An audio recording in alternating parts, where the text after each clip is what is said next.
Hello and welcome.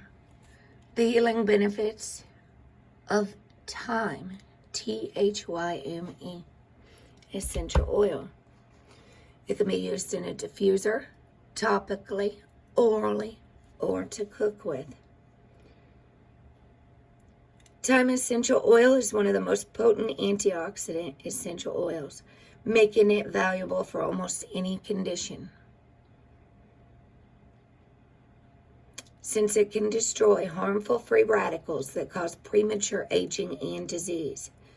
Thanks to thymol, a potent antiseptic compound found in the plant's leaves, thyme essential oil has a wide range of therapeutic uses for conditions linked with bacteria, fungi, parasites, and viruses.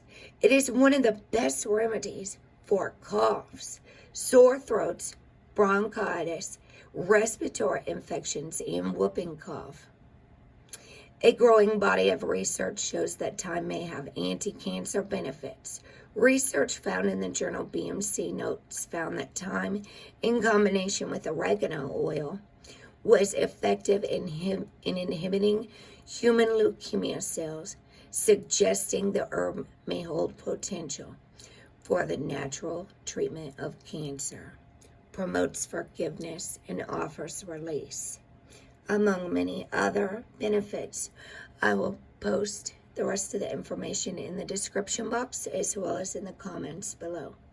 Thank you so much for participating in herbal healing as we're all working together. Many blessings and so much love and gratitude to all of you.